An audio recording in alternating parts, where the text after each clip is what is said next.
بسم الله الرحمن الرحيم. കാളികാവിൽ നിന്ന് പുഷ്പരാജ് ചോദിക്കുന്നു, ഖുർആനിൽ ജിഹാദിനുള്ള ആഹ്വാനമാണ് മുഴുവൻ കാണുന്നത്.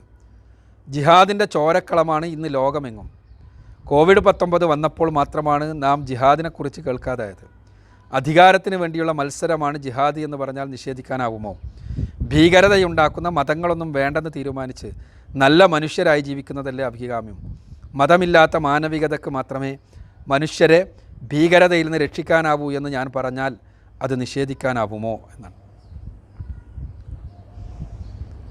ഇത് 2-3 ചോദ്യങ്ങളാണ് ഒന്നിച്ച്. ഒന്ന് ജിഹാദാണ്, മറ്റൊന്ന് മതമില്ലാത്ത മാനവികതയാണ്, മറ്റൊന്ന് ഭീകരതയിൽ നിന്ന് രക്ഷപ്പെടണമെങ്കിൽ മതത്തിൽ നിന്ന് രക്ഷപ്പെടണ്ടേ എന്ന ചോദ്യമാണ്. ഒന്നാമതായി തന്നെ പറയട്ടെ, പരിശുദ്ധ ഖുർആൻ ആവർത്തിച്ച് പറയുന്ന ഒരു ശബ്ദമാണ് ജിഹാദ്. ഈ ജിഹാദ് ഏറ്റവും അധികം തെറ്റിദ്ധരിക്കപ്പെട്ട ഇസ്ലാമിക സാങ്കേതിക ശബ്ദങ്ങളിലൊന്നാണ്. അത് മുസ്ലിങ്ങളല്ലാത്ത ആളുകളെ കൊന്നെടുക്കുവാനുള്ള ആഹ്വാനമാണ് എന്ന് വരുത്തി തീർത്തത് യഥാർത്ഥത്തിൽ ഓറിയൻ്റലിസ്റ്റുകളാണ്. അതിന് കാരണമുണ്ട്.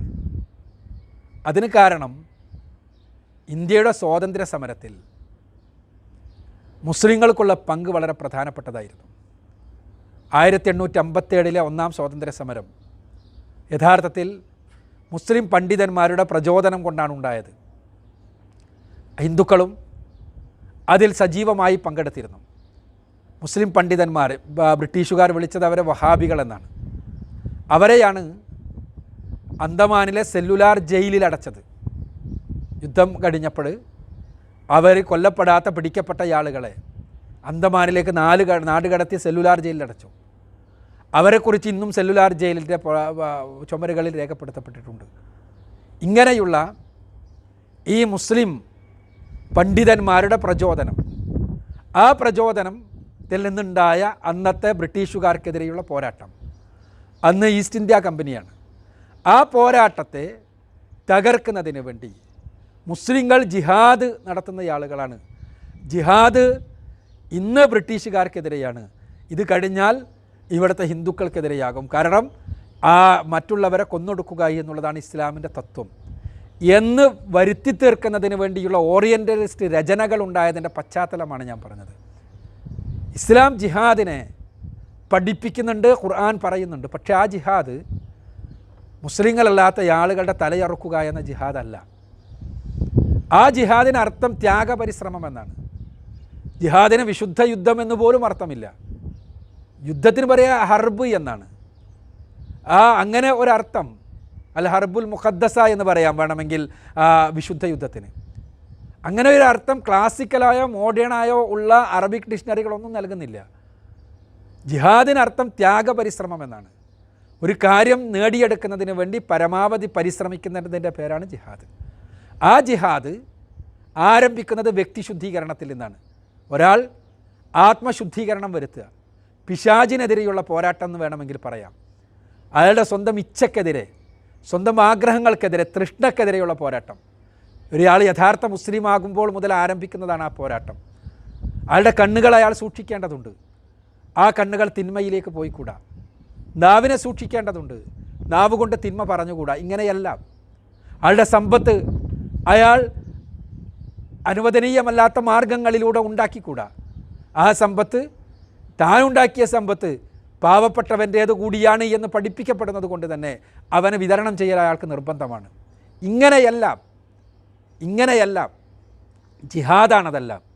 അവിടെയെല്ലാം ചെയ്യുന്നത് സ്വന്തം ഇച്ഛ അതിനെതിരെ പറയുമ്പോൾ ആ ഇച്ഛയോട് പോരാടുകയാണ്. അവിടെ നിന്ന് തുടങ്ങുകയാണ് ജിഹാദ് എന്നർത്ഥം.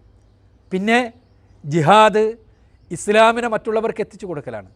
പരിശുദ്ധ ഖുർആൻ്റെ സന്ദേശം പ്രചരിപ്പിക്കുന്നതിന് വേണ്ടി ത്യാഗം സഹിക്കലാണ്. വജാഹിദും ബിഹി ജിഹാദൻ കബീറ, പരിശുദ്ധ ഖുർആൻ 25-ാമത്തെ അധ്യായം സൂറത്തുൽ ഫുർഖാനിലെ 52-ാമത്തെ വചനമാണ്. അതുകൊണ്ടാണ് നിങ്ങൾ ഏറ്റവും പ്രവാചകനോട് പറയുകയാണ്, പരിശുദ്ധ ഖുർആൻ കൊണ്ടാണ് നിങ്ങൾ ഏറ്റവും വലിയ ജിഹാദ് ചെയ്യേണ്ടത്. ജിഹാദൻ കബീറ, ഏറ്റവും വലിയ ജിഹാദ്. ഖുർആൻ കൊണ്ടുള്ള ജിഹാദ് എന്താണ്? ഖുർആൻ കൊണ്ടുള്ള ജിഹാദ് ഖുർആനെ പൊട്ടിത്തെറിപ്പിക്കലല്ലോ.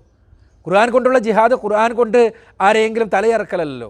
മറിച്ച് ഖുർആനിൻ്റെ പ്രകാശം കൊണ്ട്, ഖുർആനിൻ്റെ വെളിച്ചം കൊണ്ട്, ഖുർആനിലെ ആശയങ്ങളെ കൊണ്ട് തിന്മയുടെ അന്ധകാരത്തിൻ്റെ ആശയങ്ങളോട് പോരാടുക എന്നാണ്.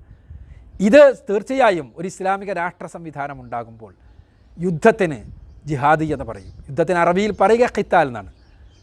ഖുർആൻ ഉപയോഗിച്ചിട്ടുള്ള ഖിത്താൽ എന്നാണ് യുദ്ധത്തിന്. പക്ഷേ ഖിത്താൽ യുദ്ധമായി തീരും, അല്ല ഖിത്താൽ ജിഹാദായി തീരും. എന്നാൽ എല്ലാ ജിഹാദും ഖിത്താലല്ല. ആ ഖിത്താൽ എപ്പോഴാണ്, ഏത് സമയത്താണ് ജിഹാദ് ആവുക? ഓരോരുത്തരും സ്വന്തം ഇഷ്ടപ്രകാരം ജിഹാദ് ചെയ്യാനേ പറ്റില്ല. ആ രൂപത്തിൽ ഒരു രാഷ്ട്രനായകൻ രാജ്യത്തിൻ്റെ താല്പര്യത്തിന് വേണ്ടി ഒരു യുദ്ധം തീരുമാനിക്കുന്നു, ആദർശ താല്പര്യത്തിന്, ആദർശത്തിൽ അധിഷ്ഠിതമായ രാജ്യ താല്പര്യത്തിന് വേണ്ടി. ആ യുദ്ധം തീരുമാനിക്കപ്പെട്ടാൽ തീർച്ചയായും അവിടെയുള്ള പ്രജകൾ മുഴുവനും യുദ്ധത്തിൽ പങ്കെടുക്കൽ നിർബന്ധമാണ്. തീർച്ചയായും ഇസ്ലാം അത് അനുവദിച്ചിട്ടുണ്ട്, നിർബന്ധിച്ചിട്ടുണ്ട്, പറഞ്ഞിട്ടുണ്ട്, അതിന് പ്രോത്സാഹിപ്പിച്ചിട്ടുണ്ട്. പക്ഷേ ആ യുദ്ധം മുസ്ലിങ്ങളല്ലാത്തവർക്കെതിരെ നടക്കുന്ന ആക്രമണമല്ല. ഇസ്ലാമിനെ തകർക്കാൻ വേണ്ടി, ഇസ്ലാമിക രാജ്യത്തെ തകർക്കാൻ വേണ്ടി കടന്നു വരുന്നവർക്കെതിരെ നടത്തുന്ന പ്രതിരോധമാണ്. ആ കടന്നു വരാൻ സാധ്യതയുള്ളവർക്കെതിരെ നടത്തുന്ന പ്രത്യാക്രമണവുമാണ്. വഖാതിലു ഫീ സബീലില്ലാഹില്ലദീന യുഖാതിലൂനക്കും വലാ തഅതദു ഇന്നല്ലാഹ ലാ യുഹിബ്ബുൽ മുഅ്തദീൻ. ഖുർആനിലെ 2-ാമത്തെ അധ്യായം സൂറത്തുൽ ബഖറയിലെ 190-ാമത്തെ വചനം. നിങ്ങൾ യുദ്ധം ചെയ്യണം, നിങ്ങളുമായി യുദ്ധത്തിന് വരുന്നവരുമായി. നിങ്ങൾ അതിക്രമം ചെയ്യരുത്, അതിക്രമകാരികൾ അള്ളാഹു ഇഷ്ടപ്പെടുന്നില്ല. യുദ്ധം ചെയ്യേണ്ടത് യുദ്ധത്തിന് വരുന്നവരുമായിട്ടാണ്. അതേ യുദ്ധത്തിന് വരുന്നത് ചിലപ്പോൾ നേരിട്ട് ഈ രാജ്യത്തെ തകർക്കാൻ കടന്നു വരുന്നവരുണ്ടാകും, അതല്ലെങ്കിൽ ഈ രാജ്യത്തെ തകർക്കാൻ വേണ്ടി കോപ്പ് കൂട്ടുന്നവരുണ്ടാകും. ഇത് രണ്ടിനെതിരെയും, ഒന്ന് പ്രതിരോധത്തിൻ്റെ യുദ്ധമാണ്, മറ്റൊന്ന് പ്രത്യാക്രമണത്തിൻ്റെ യുദ്ധമാണ്. ഇത് രണ്ടും പ്രവാചകൻ ചെയ്തിട്ടുണ്ട്, അതിന് കൽപ്പിച്ചിട്ടുണ്ട്. അത് തീർച്ചയായും ഇസ്ലാമിക ചരിത്രത്തിലുണ്ടായിട്ടുണ്ട്. അതൊരിക്കലും തന്നെ മുസ്ലിങ്ങളല്ലാത്തവർക്കെതിരെ നടക്കുന്ന ആക്രമണമല്ല. ഇന്ന് നടക്കുന്ന ജിഹാദിൻ്റെ പേരിലുള്ള പേക്കൂത്തുകൾ അത് മുസ്ലിം പണ്ഡിതന്മാരെല്ലാം അതിശക്തമായി വിമർശിച്ചിട്ടില്ലേ? നിങ്ങൾക്ക് പരിശോധിച്ചാൽ കാണാൻ കഴിയുമല്ലോ. ഭീകരത എന്ന ആശയം തന്നെ ഇസ്ലാമിന് പരിചയമല്ല. പാവപ്പെട്ട നിഷ്കളങ്കരായ മനുഷ്യരുടെ ജീവൻ പണയം വെച്ചുകൊണ്ട് നടത്തുന്ന രാഷ്ട്രീയ പേക്കൂത്തുകളുണ്ടല്ലോ, രാഷ്ട്രീയ താല്പര്യങ്ങൾ, ഇത് ഇസ്ലാം പറഞ്ഞതല്ല, ഇസ്ലാം അനുകൂലിച്ചതല്ല. ഇസ്ലാം അതിനെ ഇർഹാബായിട്ടാണ് പെടുത്തുന്നത്. ഇർഹാബ് എന്ന് പറഞ്ഞാൽ അത്തരം ആളുകൾ പിടിക്കപ്പെട്ടാൽ, അത്തരം ആളുകൾ നാടിനെതിരെ, അള്ളാഹുവിനും പ്രവാചകനുമെതിരെ യുദ്ധം ചെയ്യുന്നവരാണെന്നാണ്. കലാപകാരികൾ അവർ പിടിക്കപ്പെട്ടാൽ അവർക്ക് നിഷ്കൃഷ്ടമായ ശിക്ഷ നൽകണമെന്നുള്ളതാണ് ഇസ്ലാം പഠിപ്പിച്ചിട്ടുള്ളത്. അങ്ങനെയാണ് ഇസ്ലാമിൻ്റെ ആ രംഗത്തുള്ള താല്പര്യം. അതുകൊണ്ട് തന്നെയാണ് ISIS ആണെങ്കിലും അൽ ഖായിദയാണെങ്കിലും എല്ലാം ഉണ്ടായി വന്നപ്പോൾ അതിനെതിരെ മുസ്ലിം പണ്ഡിതന്മാർ ഒരേ സ്വരത്തിൽ സംസാരിച്ചത്. ഈ ഇത്തരത്തിലുള്ള ഭീകരവാദപരമായ ആശയങ്ങൾ അത് പുതിയ കാലത്തുണ്ടാകുവാൻ കാരണം അതിൻ്റെ രാഷ്ട്രീയമാണ്. ആ രാഷ്ട്രീയത്തിന് അവർക്ക് മാത്രമല്ല പങ്കുള്ളത്, സാമ്രാജ്യത്വത്തിന് പങ്കുണ്ട്, ഫാഷിസത്തിന് പങ്കുണ്ട്.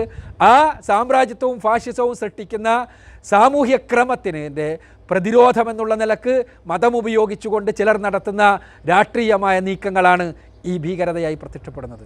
അതിന് മതവുമായി യാതൊരു ബന്ധവുമില്ല, അതിന് രാഷ്ട്രീയമായി മാത്രമേ ബന്ധമുള്ളൂ. അതിന് അതിൻ്റേതായ കാരണങ്ങളുണ്ട്. അത് വിശദീകരിക്കാൻ അല്ല ഇപ്പോൾ നമ്മൾ സമയം കണ്ടെത്തുന്നത്. എന്തുകൊണ്ടാണ്? ചോദ്യം അല്പം ദീർഘമായതുകൊണ്ട്. പിന്നീടുള്ള പ്രശ്നം മതരഹിതമായ മാനവികതയല്ലേ നല്ലതെന്ന്. മാനവികത എങ്ങനെയാണ് മതരഹിതമായി ഉണ്ടാവുക എന്നാണ് തിരിച്ചു ചോദ്യം. മാനവികത എന്ന് പറഞ്ഞാൽ മനുഷ്യർക്ക് എല്ലായിടത്തും സ്വീകരിക്കുവാൻ കഴിയുന്ന അടിസ്ഥാനപരമായ നിയമങ്ങളാണ്. എല്ലാവരും മാനവികമായി പരസ്പരം ബന്ധപ്പെടുമ്പോൾ ഉണ്ടാകേണ്ട നിയമങ്ങളാണ്. ഈ നിയമങ്ങൾ ഒരിക്കലും തന്നെ മതരഹിതമായി ഉണ്ടാവുകയില്ല. മതരഹിതമായി കഴിഞ്ഞാൽ നിയമങ്ങൾ അപ്രസക്തമാണ്. നിയമങ്ങൾ ഉണ്ടാവേണ്ട കാര്യമില്ല. എല്ലാവർക്കും അനാർക്കിയാണ് മതരഹിതമായ ജീവിതത്തിൻ്റെ അടിത്തറ. അതെന്താണ്? എല്ലാവർക്കും ഇഷ്ടമുള്ളതെല്ലാം ചെയ്യുക എന്നുള്ളതാണ് യഥാർത്ഥത്തിൽ മതരഹിതമായ ആശയങ്ങളുടെ അടിത്തറ. എന്നാൽ മതം ലോകത്ത് സൃഷ്ടിച്ച മൂല്യങ്ങൾ എല്ലാ സ്ഥലങ്ങളിലും നിലനിൽക്കുന്നത് കൊണ്ട് മതരഹിത ധാർമ്മികതയുടെ ആളുകൾക്ക് ആ മൂല്യങ്ങൾ എടുത്തു പറയാൻ കഴിയുന്നു മാത്രം. എന്നാൽ ആ മൂല്യങ്ങൾ ഉണ്ടാക്കിയ മതത്തിൻ്റെ അടിസ്ഥാനത്തിലുള്ളതാണ് എന്നുള്ളതാണ് സത്യം. കൊള്ള നടത്തരുത് എന്നുള്ള ആശയം, ആ ആശയത്തിൻ്റെ അടിത്തറ മതമാണ്. അതേപോലെ തന്നെ അത് കൊള്ള നടത്താൻ അനിവാര്യമായ സാഹചര്യത്തിലെന്ന് ഭൗതികവാദം പഠിപ്പിക്കും. നിങ്ങൾക്കറിയാമല്ലോ, ചില സാഹചര്യങ്ങളിൽ കൊള്ള നടത്തുവാൻ ഭൗതികവാദത്തിൽ ആകൃഷ്ടരായ ആളുകൾ സന്നദ്ധമായത് നമുക്കറിയാം. കേരളത്തിൽ തന്നെയും അതെന്തായിരുന്നു? നക്സലേറ്റുകാരുടെ ആക്രമണങ്ങൾ നമുക്കറിയാവുന്നതാണല്ലോ. ഞാൻ ചരിത്രം പറയല്ല. എന്തായിരുന്നു അവരുടെ പ്രചോദനം? അവരുടെ പ്രചോദനം ഭൗതികവാദമായിരുന്നു. അവർ വിചാരിച്ചത് അവർ ചെയ്യുന്ന വലിയ നല്ല സേവന പ്രവർത്തനമാണെന്നാണ്. അവിടെയാണ് മതം കടന്നു വരുന്നത്. എത്ര സേവനമാണെങ്കിലും ചില കാര്യങ്ങൾ ചെയ്തുകൂടാ. അതാണ് അവിടെ മതം ഇടപെടും. ഓരോ രംഗത്തും മതരഹിതമായ ഒരു മാനവികതയില്ല.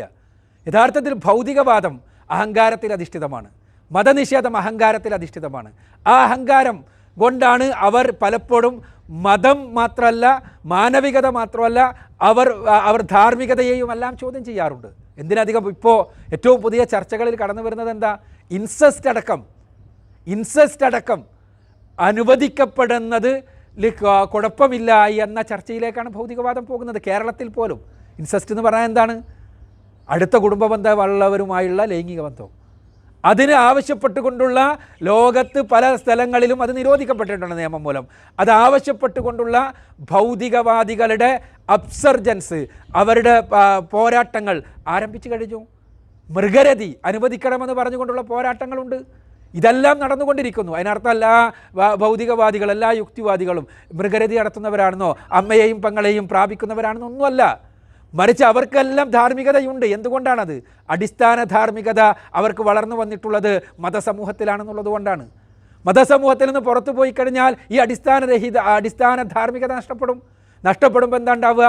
ആ ജീവിതാസ്വാദനത്തിൻ്റെതാകും. ആ ജീവിതാസ്വാദനത്തിൻ്റെ തത്വശാസ്ത്രവും എന്താ ഉണ്ടാവുക? അത് പരസ്പരമുള്ള പ്രശ്നങ്ങൾക്ക് കാരണമാകും. അതാണല്ലോ സംഭവിക്കുക. അത് സംഭവിച്ചിട്ടുണ്ടല്ലോ ചരിത്രത്തിൽ. ആ ചരിത്രത്തിൽ മുഴുവനും നമ്മൾ ഭൗതികവാദ സമൂഹങ്ങളിൽ ഉണ്ടായത് എന്താണ് നിങ്ങൾ പരിശോധിച്ച് നോക്കുക. മതത്തെ പ്രതിക്കൂട്ടിൽ നിർത്താൻ വേണ്ടി പറയുന്നത് എന്താ? ഭീകരത. ഇപ്പോൾ ചോദ്യകർത്താവ് സൂചിപ്പിച്ചതുപോലെ ഭീകരത, മതം കൊണ്ട് പലരും കൊല്ലുന്നു എന്നുള്ളതാണ്. തീർച്ചയായും മതത്തിൻ്റെ പേരിൽ കൊല്ലപ്പെടുന്നുണ്ട് എന്ന സത്യം അംഗീകരിക്കുമ്പോഴും മതത്തെ തെറ്റായി ഉപയോഗിക്കുന്ന ആളുകൾ ഭീകരതയെ ഉപയോഗപ്പെടുത്തുന്നുണ്ട് എന്നെല്ലാം അംഗീകരിക്കുമ്പോഴും ലോകത്ത് ഏറ്റവും അധികം ഒരു ദർശനത്തിൻ്റെ പേരിൽ കൊല്ലപ്പെട്ടത് എന്തിൻ്റെ പേരിലാണ്? അടിച്ചമർത്തപ്പെട്ടത് എന്തിൻ്റെ പേരിലാണ്? ലോകത്ത് ഇന്ന് വരെ മതത്തിൻ്റെ പേരിൽ കൊല്ലപ്പെട്ട മുഴുവൻ കണക്കെടുത്താൽ പോലും കേവലം 10-60 വർഷം കൊണ്ട് ഇതിൻ്റെ പേരിൽ, ഭൗതികവാദത്തിൻ്റെ പേരിൽ കൊല്ലപ്പെട്ടവരുടെ കണക്കിൻ്റെ അടുത്തെത്തുമോ? സോവിയറ്റ് റഷ്യയിൽ മാത്രം 2 കോടി മനുഷ്യരെയാണ് മതമില്ലാതാക്കാൻ വേണ്ടി പച്ചയായി കൊന്നുകളഞ്ഞത്. 2 കോടി മനുഷ്യരെ. സോവിയറ്റ് റഷ്യയുടെ USSRൻ്റെ പതനത്തിന് ശേഷം അതിൻ്റെ നേതാക്കന്മാർ തുടങ്ങി പറഞ്ഞതായത് പെരിസ്ട്രോയിക്കയിൽ, ഗ്ലാസ്നോസ്റ്റിൽ. ആ പെരിസ്ട്രോയിക്ക എന്ന ഗ്രന്ഥത്തിൽ ഗോർബച്ചേവ് പറഞ്ഞ കാര്യം ഞാനീ പറയുന്നത്. ചർച്ചുകൾ ഇടിച്ചു പറിച്ച് നശിപ്പിച്ചില്ല. എന്താ കാരണം? അഹങ്കാരം. ആ അഹങ്കാരം കൊണ്ട് ഇന്ന് പോലും പറയുന്നത് എന്താ? സാം ഹാരിസ് അദ്ദേഹത്തിൻ്റെ പുസ്തകത്തിൽ പറയുന്നത്, ഇന്നത്തെ ആധുനിക ന്യൂ എത്തിസത്തിൻ്റെ, നവനാസ്തികതയുടെ 4 കുതിരക്കാരിലൊരാളാണ് എന്നറിയപ്പെടുന്ന ഈ സാം ഹാരിസ്, അദ്ദേഹത്തിൻ്റെ എൻഡ് ഓഫ് ഫെയ്ത്ത് എന്ന പുസ്തകത്തിൽ പറയുന്നത് എന്താ? ചില ആശയങ്ങൾ ഉൾക്കൊള്ളുന്നവരെ കൊല്ലാൻ മാത്രം അപകടകാരികളാകും. അഥവാ തങ്ങൾക്കിഷ്ടമില്ലാത്ത ആശയങ്ങൾ ഉള്ള ആളുകളെ കൊന്നുകളയാം. ഇസ്ലാം അത് പഠിപ്പിക്കുന്നേയില്ല. ഇസ്ലാം മുസ്ലിങ്ങളല്ലാത്ത ആളുകളെ കൊല്ലുക എന്ന ആശയം ഇസ്ലാം ഒരു തലത്തിലും അംഗീകരിച്ചിട്ടില്ല. ഇസ്ലാമുമായി മുസ്ലിങ്ങളുമായി യുദ്ധത്തിന് വരുമ്പോൾ യുദ്ധ സാഹചര്യത്തിൽ വധിക്കാൻ അനുവദിച്ചിട്ടുണ്ട്. സാം ഹാരിസ് ഇപ്പോഴും അമേരിക്കയിൽ ഇരുന്നു കൊണ്ട് അദ്ദേഹം പറയുന്നത് ഇതാണ്.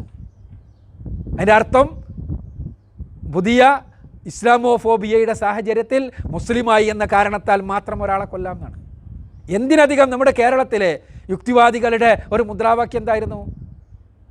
മതം ഉപേക്ഷിക്കുക, മനുഷ്യരാവുക. അതിനർത്ഥം എന്താ? മതം ഉപേക്ഷിച്ചാലേ മനുഷ്യരാവൂ എന്നല്ലേ? അതിനർത്ഥം മതവിശ്വാസികളൊന്നും മനുഷ്യരല്ല എന്ന്. ഇസ്ലാം അങ്ങനെ പറയുന്നില്ല.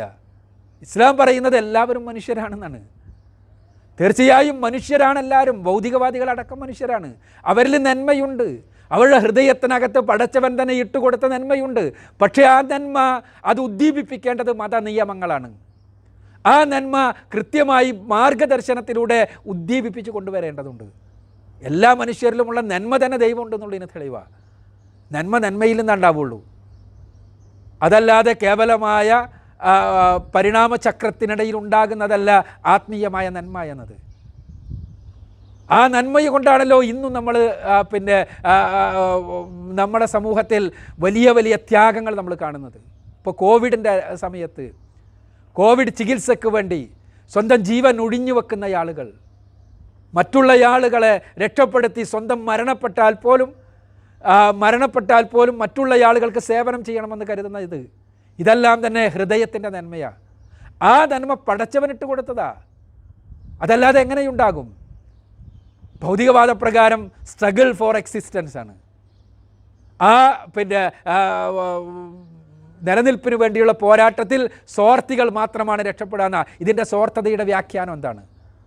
സെൽഫിഷ് ജീൻ എന്ന് പറഞ്ഞ പുസ്തകം എഴുതി എന്നെല്ലാം പറഞ്ഞ് വരും ചിലപ്പോൾ. അത് നമുക്ക് വേറെ ചർച്ച ചെയ്യാം. ഞാൻ സൂചിപ്പിക്കുന്നത് ഇത്ര മാത്രമാണ്. ഭൗതികവാദികളിൽ അടക്കമുള്ള നന്മ, ആ നന്മയെ ഉദ്ദീപിപ്പിക്കാൻ മതത്തിൻ്റെ നിയമങ്ങൾ വേണം. മതമാണ് മനുഷ്യരെ പൂർണ്ണമായ അർത്ഥത്തിലുള്ള മാനവികത പഠിപ്പിക്കുന്നത്. മതമില്ലെങ്കിൽ ധാർമ്മികത തന്നെ പലപ്പോഴും സംശയത്തിലാവില്ലേ? ധാർമ്മികമായ പ്രശ്നങ്ങൾ കൃത്യമായ ഉത്തരം കിട്ടുമോ? ഞാനൊരു ഉദാഹരണം പറയാം. ഒരു കോടതിയിലെത്തിയ ഒരു കേസ്. ഒരു മനുഷ്യൻ, ഒരുപാട് സമ്പത്തുള്ള ഒരു ദമ്പതികൾ, അവർക്ക് ഒരേ ഒരു മകനേ ഉള്ളൂ. ആ മകനെ അവർ വിവാഹം ചെയ്യിപ്പിച്ചു. വിവാഹം ചെയ്തു. ആ വിവാഹത്തിൻ്റെ ആദ്യ ദിവസങ്ങൾ കഴിഞ്ഞു. അവൾ ഗർഭിണിയായി. ആ ഗർഭധാരണത്തിൻ്റെ ആദ്യത്തെ നാളുകളിൽ അവനൊരു ആക്സിഡൻറ്റിൽ മരണപ്പെട്ടപ്പോൾ സ്വാഭാവികമായും ഈ പെൺകുട്ടി തീരുമാനിച്ചു തൻ്റെ ഗർഭാശയത്തിലുള്ള കുഞ്ഞിനെ അബോർട്ട് ചെയ്യാൻ വേണ്ടി, അതിനെ നശിപ്പിക്കാൻ വേണ്ടി, ഗർഭചിത്രം നടത്താൻ വേണ്ടി. ആ തീരുമാനിച്ചപ്പോൾ ഈ വൃദ്ധ മാതാപിതാക്കൾ കോടതിയെ സമീപിച്ചു. അവർക്ക് കോടതിയോട് പറയാനുണ്ടായിരുന്നത്, കോടതി ഞങ്ങളുടെ മരുമകളോട് ഞങ്ങളുടെ പേരക്കുട്ടിയെ ഒന്ന് പ്രസവിച്ച് തരാൻ ആവശ്യപ്പെടണമെന്നാണ്. എന്താ കാരണം? തങ്ങളുടെ സ്മരണ നിലനിർത്താൻ, തങ്ങളുടെ പാരമ്പര്യം നിലനിർത്താൻ, ഭൗതികവാദത്തിൻ്റെ തന്നെ വീക്ഷണത്തിൽ പറഞ്ഞാൽ അവരുടെ ജീനുകളെ നിലനിർത്താൻ ഉള്ള ഒരേ ഒരു സംഭവം. അതിനുള്ള ഒരേ ഒരു മാർഗം, ഒരൊറ്റ, തങ്ങളുടെ ഇനിയുള്ള സ്വത്ത് മുഴുവനും അനുഭവിക്കാൻ, തങ്ങളെ വാർദ്ധക്യത്തിലെത്തി ഒന്ന് സംരക്ഷിക്കാൻ, തങ്ങൾക്ക് കാരുണ്യത്തോടു കൂടി ഒന്ന് നോക്കാൻ, ഞങ്ങൾക്ക് ഈ ഒരു പേരക്കുട്ടിയെ പ്രസവിച്ച് തരാൻ എന്തും കൊടുക്കാം, ഒന്ന് പ്രസവിച്ച് തന്നാൽ മതി. അവൾ പറയുന്നു അതിൻ്റെ ഭാവി ജീവിതമാകെ ഒരു പ്രസവിച്ച സ്ത്രീ എന്ന് പറയുമ്പോൾ ഉണ്ടാകുന്ന പ്രയാസങ്ങളുണ്ട്. വിവാഹത്തിൻ്റെ മാർക്കറ്റിൽ അടക്കം അതിന് പ്രശ്നം ഉണ്ടാക്കും. അതുകൊണ്ട് തന്നെ പ്രസവിക്കാൻ വയ്യ. എവിടെ നിൽക്കും നമ്മൾ? ആ പെൺകുട്ടിയുടെ വീക്ഷണത്തിൽ നോക്കിയാൽ അവൾ പറയുന്നത് ശരിയാണ്. മാതാപിതാക്കളുടെ വീക്ഷണത്തിൽ നോക്കിയാൽ അവർ പറയുന്നത് ശരിയാണ്. ഇവിടെയാണ് കൃത്യമായ ധാർമ്മികതയുമായി മതം കടന്നു വരിക. ഓരോ രംഗത്തും അങ്ങനെ തന്നെ. സ്ത്രീധനം വാങ്ങുന്നവന് അവൻ്റെ ന്യായമുണ്ട്. എന്താ, പെങ്ങൾക്ക് സ്ത്രീധനം കൊടുത്തിട്ടുണ്ട്, ആ ന്യായം സ്ത്രീധനം വാങ്ങുവാനുള്ള ന്യായമാകുമോ എന്ന് തീരുമാനിക്കാൻ ചിലപ്പോൾ ഇന്ത്യയിലെ നിയമമുണ്ടെന്ന് ചിലപ്പോൾ നമ്മൾ പറയും. നിയമമില്ലെങ്കിലോ? നിയമം ഉണ്ടായിട്ട് എത്രത്തോളം നടപ്പാക്കപ്പെടുന്നുണ്ട്? അപ്പം ഞാൻ പറഞ്ഞു വരുന്നത്, ഈ രൂപത്തിൽ തീർച്ചയായും ജീവിതത്തിൻ്റെ ഓരോ രംഗത്തുമുള്ള കൃത്യമായി വഴികാട്ടിയായി നിൽക്കാൻ അതിന് മതത്തിനെ കഴിയൂ. ഓരോ രംഗത്തും നമുക്കറിയാം. ഇപ്പോൾ നമ്മൾ ജനറ്റിക് എൻജിനീയറിങ്ങിനെ കുറിച്ച് ഏറെ ചർച്ച ചെയ്യും. കാരണം കോവിഡിൻ്റെ വൈറസ് ജനറ്റിക്കലി എൻജിനീയർഡാണ് എന്നുള്ളൊരു ആരോപണമുണ്ട് ചൈനക്കെതിരെ. അമേരിക്കക്കെതിരെ ചൈനയും ചൈനക്കെതിരെ അമേരിക്കയിൽ ഉന്നയിക്കുന്ന ആരോപണം. അത് ശരിയല്ല എന്നാണ് ഔദ്യോഗിക വിശദീകരണം. അതെന്താവട്ടെ, ജനറ്റിക്കായിട്ട് ഇങ്ങനത്തെ രോഗാണുക്കളെ ഉണ്ടാക്കാനുള്ള പദ്ധതി ആദ്യം തുടങ്ങി വെച്ചത് ആരാ? ഒരു ഭൗതികവാദ രാഷ്ട്രം. അതെ, റഷ്യയിൽ അതിനുവേണ്ടി ബയോ പ്രിപ്പറേറ്ററുകൾ ഉണ്ടായിരുന്നു എന്നാണ് അതിനെ വിളിച്ചിരുന്നത്. അങ്ങനെയാണ്. അവിടെ 10,000-കണക്കിന് ശാസ്ത്രജ്ഞന്മാർ പണിയെടുത്തിരുന്നു എന്നാണ്. ഇന്നലെ പിൽക്കാലഘട്ടത്തിൽ പെരിസ്ട്രോയ്ക്കയ്ക്ക് ശേഷം ലോകം അറിഞ്ഞതാണ്. ആ പണിയെടുക്കുന്ന ആളുകളെ സംബന്ധിച്ചിടത്തോളം അവർ ചെയ്യുന്നത് രാഷ്ട്രസേവനമാണ്. എന്താ രാഷ്ട്രസേവനം വഴി ഉണ്ടാവുന്നത്? ഇപ്പം ഉണ്ടായതുപോലെ ഏകദേശം 35 ലക്ഷത്തോളം രോഗികളുണ്ടായില്ലേ? 3 ലക്ഷത്തിലധികം മരണം ഉണ്ടായില്ലേ?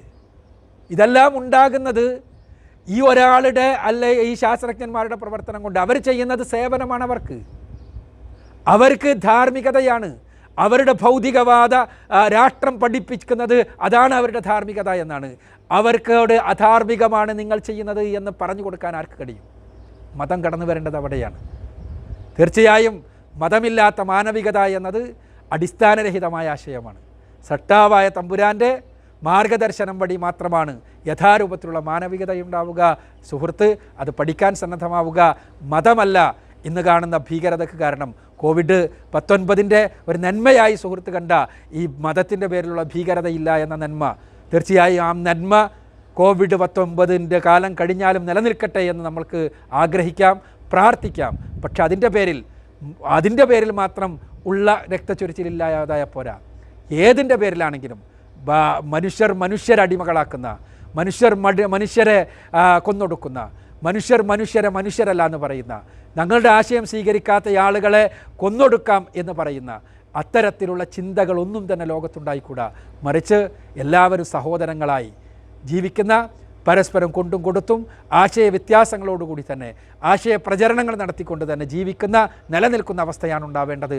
അതിനാണ് നമ്മൾ ശ്രമിക്കേണ്ടത്, അതിനാണ് പ്രാർത്ഥിക്കേണ്ടത്.